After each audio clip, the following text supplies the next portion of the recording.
ನೀವು ನಾಳೆ ಎಲ್ಲೇ ಹೋದ್ರು ಕೂಡ ಈ ಅಧಿಕಾರಿ ಹೇಳಿದ್ರಪ್ಪ ಜಗದೀಶ್ ಅವರು ಅಂತ ಹೇಳಿದ್ರೆ ವಿಶ್ವಾಸದಿಂದ ಇರ್ಬೇಕು ನಾವು. ಈಗ ಏನ್ ಮಾಡ್ತಾ ಇದ್ದೀರಿ ಸರ್ ನೀವು? ಇಡೀ ದೇಶದಲ್ಲಿ ಇಡೀ ರಾಜ್ಯದಲ್ಲಿ ಎಲ್ಲ ಪೊಲೀಸ್ ಇಲಾಖೆ ಇನ್ನೊಬ್ಬರ ಕೈ ಕೆಳಗಾಗ್ತದೆ. ಬಲಿಯಾದವರು ಯಾರಾಗ್ತಾ ಇದ್ದಾರೆ? ನಾವೇ ಹಿಂದೂಗಳು. 2 ಗಂಟೆ ಆಗಿದ್ದಲ್ಲ, ಇಷ್ಟೊತ್ತವರೆಗೂ ಏನಾಗಿದೆ ಅಂತ ನಮಗೆ ಮಾಹಿತಿ ಬೇಕು. ನಿಮ್ಮ ಡಿಪಾರ್ಟ್ಮೆಂಟ್ ಇಂದ ಏನೇನು ಆಕ್ಷನ್ ತಗೊಂಡಿದ್ದೀರಿ, ಯಾರ್ಯಾರಿಗೆ ಹಿಡಿದಿದ್ದೀರಿ ಅನ್ನೋದು ಎಲ್ಲರಿಗೂ ಒಂದು ಮಟ್ಟಿಗೆ ಹೇಳಬೇಕು. ನಾನು ಹೇಳ್ತೀನಿ, ಈಗ ಅದಕ್ಕೆ ಸಂಬಂಧಪಟ್ಟವ್ರು ಬೇಕು ಅಂತ ಹೇಳಿದ್ರೆ ಅವರನ್ನೆಲ್ಲ ನಾವು ಆಲ್ರೆಡಿ ಕಸ್ಟಡಿ ತಗೊಂಡಿದ್ದೀವಿ. ಅದ್ರ ಬಗ್ಗೆ ಎನ್ಕ್ವೈರಿ ಮಾಡ್ತೀವಿ. ಅವ್ನು ಎಲ್ಲೆಲ್ಲಿ ಹೋಗಿದ್ದಾರೆ ಅದರ ಎಲ್ಲ ಜಾಗಗಳಲ್ಲೂ ನಾವು ಹುಡುಕ್ತಾ ಇದ್ದೀವಿ. ನಮ್ಮವರೆಲ್ಲ ಇದ್ದಾರೆ. ಅವನ ಯಾವ್ಯಾವುದು ಡೌಟ್ ಬರ್ತದೆ ಅಂತ ಕಡೆ ಯಾವ ಜಾಗದಲ್ಲೂ ಬಿಟ್ಟಿಲ್ಲ. ಇಡೀ ಸರೌಂಡಿಂಗಲ್ಲಿ ನಮ್ಮವರೆಲ್ಲ ಕವರ್ ಮಾಡಿದ್ದಾರೆ, ಕಂಪ್ಲೀಟ್ ಕವರ್ ಮಾಡಿದ್ದಾರೆ. ಅದು ನಿಮಗೆ ಮತ್ತೆ ಶೀಘ್ರದಲ್ಲೇ ಗೊತ್ತಾಗ್ತದೆ. ನಿಮ್ಮದು ರಿಸಲ್ಟ್ ಇಮಿಡಿಯೇಟ್ ಅಂತ ಗೊತ್ತಾಗ್ತದೆ. ನಾಳೆನೇ ಗೊತ್ತಾಗುತ್ತೆ, ಈ ವಿಷಯಗಳು ಗೊತ್ತಾಗುತ್ತೆ. ಅದ್ರ ಬಗ್ಗೆ ಯಾವುದೇ ರೀತಿ ಡೌಟ್ ಮಾಡಬೇಡಿ, ಎಲ್ಲ ಕ್ಲಿಯರ್ ಇದೆ. ಅದನ್ನು ನಾವು ತನಕ ನಾಳೆ ನಾವು ಎಲ್ಲ ಹಿಂದೂ ಸಮಾಜದ ಹಿಂದೂ ಮುಖಂಡರುಗಳು ನಾಳೆ ಈ ಸರ್ಕಲಲ್ಲಿ ಸೇರ್ತೇವೆ.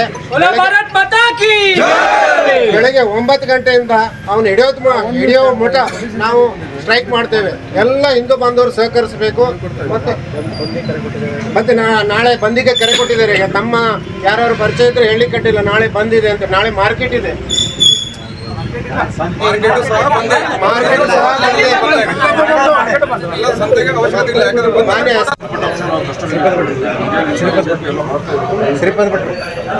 ಆದಷ್ಟು ಬೇಗ ಇದ್ರ ಬಗ್ಗೆ ಏನು ಶೀಘ್ರವಾದ ಕಾನೂನು ಕ್ರಮ ನಾವು ತಗೊಳ್ತೀವಿ. ಇದ್ರ ಬಗ್ಗೆ ಯಾವುದೇ ರೀತಿ ಯಾಕಂದ್ರೆ ಒಂದು ಹೆಣ್ಣುಮಗಳು ತಿಳ್ಕೊಂಡ್ರೆ ಅಷ್ಟೇ ನಮ್ಮ ಮನೆ ನನಗೆ ಗೊತ್ತು. ಏನು ಕ್ರಮ ತಗೊಳ್ಬೇಕು, ಶೀಘ್ರ ಕಠಿಣ ಕ್ರಮ ತಗೊಳ್ಬೇಕು.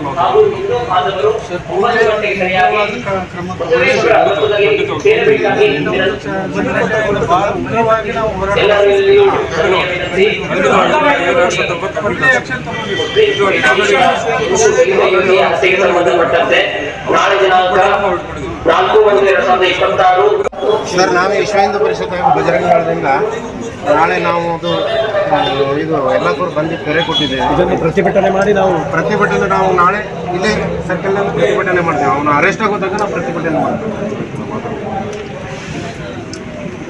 ನಿಮ್ಮ ಮನವಿಯನ್ನು ಸ್ವೀಕರಿಸಿ ನಾನು ಆದಷ್ಟು ಬೇಗ ಎಲ್ಲರೂ ಸೇರಿ ಈಗ